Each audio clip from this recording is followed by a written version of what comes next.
Alex O'Connor's problem is with Christianity solely, not with religion more broadly. He is advancing a selective critique of the Christian faith, not of all religions, and this is a problem.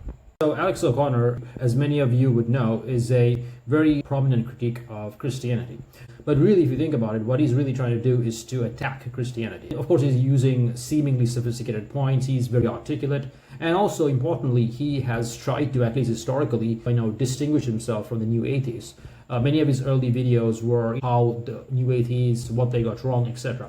But essentially, Alex O'Connor is the Zoomer version of atheism, right? He's the atheist for the younger generation or the modern generation, whatever. Now, the problem with Alex O'Connor is that despite his articulate nature, despite his apparent sophistication, despite his apparently deep knowledge of Scripture, particularly the New Testament, he makes a fundamental error when it comes to critiquing Christianity, which is that he forgets, or rather he ignores, the centrality of Jesus Christ. Now, this is most evident in his overstating of the scriptural inadequacies, notably the incongruities, the seemingly apparent contradictions, the violence and aggression and death and ugliness that you find, particularly in the Old Testament, right? Using that as a hammer to beat down the Christian faith. Now, this is a tried and tested method, and really, Alex O'Connor is not really doing anything different. Okay, he's basically articulating the same criticisms: the question about suffering, the question about evil, the question about God sanctioning atrocities in the Old Testament, notably in Samuel, Judges, and so on, as somehow being sufficient as a critique of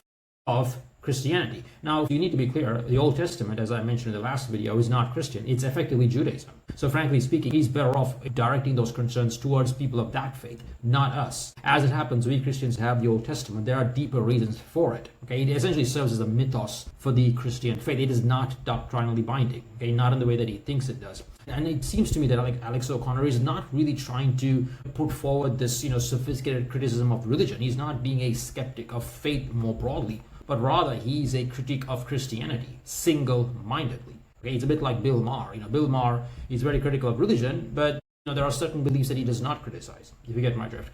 And Alex O'Connor, it seems to me, is playing a one-sided game. He's being very clear, he's being very deliberate and selective of his targets. And that, for me, makes him a rather disingenuous critique of the faith.